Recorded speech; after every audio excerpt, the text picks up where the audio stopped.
یہ بھی تصور پایا جاتا ہے نا کہ تصوف کو جب ہم دیکھتے ہیں اور جو مروجہ ہم شعبدہ بازیاں ہیں، دھمال ہے، یہ ساری چیزیں بھی دیکھتے ہیں، ظاہری طور پہ ایسا لگتا ہے کہ ان دونوں چیزوں میں کنٹراسٹ پایا جاتا ہے کہ تصوف کچھ اور چیز ہے، طریقت کچھ اور چیز ہے، اور شریعت جو ہے وہ کچھ اور چیز ہے۔ نہیں، اور نہیں، یاد رکھیے گا، اگر کوئی شے شریعت نہیں ہے، اگر کوئی شے شریعت نہیں ہے، جی اس کا اختیار کرنا نقصان۔ تصوف شریعت کے تحت کون سی بات قرآن سے باہر ہوگی؟ کون سی بات نبی کریم صلی اللہ علیہ وسلم کے حکم کے باہر ہوگی؟ قرآن کیا ہے؟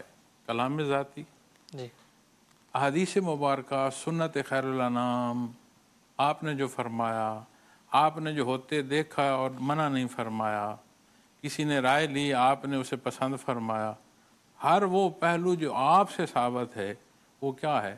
وہ حدود و قیود قرآن کریم کی متعین ہو گئی۔ آپ صلی اللہ علیہ وسلم کی ذات بالکل، بے اقدس شک، کا ہر پہلو قرآن کریم کی تفسیر ہے۔ بے شک، اللہ کے کلام اور اللہ کے حبیب کے فرمان کے بعد پھر کہاں کسی نے حق تلاش کرنا ہے؟ جو ہے کہاں؟ مجھے اس بات کی سمجھ۔ بالکل۔ ہاں، کوئی کیا کہتا ہے، کوئی کیا سمجھتا ہے، یا کوئی کیا عمل کرتا ہے، یہ الگ موضوعات ہیں جن پر بحث ہو سکتی ہے، بات ہو سکتی ہے، لیکن یہ نہیں ہے کہ شریعت الگ کچھ ہے اور طریقت کو الگ شے ہے۔ طریقت کا ماحصل خلوص، اخلاص، پیورٹی، لیکن ٹو ورڈز، ناٹ انڈیویجول، قرآن و سنہ۔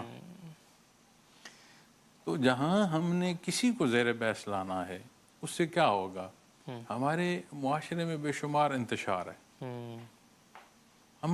ہمارے اندر حوصلہ نہیں رہا بات سننے کا، بات کرنے کا، ہم رائے دیتے ہوئے فریق ہو جاتے ہیں، اور فریق ہوتے ہوئے ہم مخالف ہو جاتے ہیں۔ اب رائے کا اختلاف اور مخالفت بڑا فاصلہ ہے۔ اس لیے بہتر میں یہ سمجھتا ہوں کہ جب بھی کسی موضوع پر بات کی جائے، اپنی انرجی میں جو موضوع میرا ہے یا جسے میں مانتا ہوں اس پر رہوں اور اس پر بات کی جائے، کہیں کوئی میرا لفظ یا میرا انداز ایسا نہ ہو کہ معاشرے کی مزید کسی تلخی کا سبب ہو۔ بہت خوبصورت۔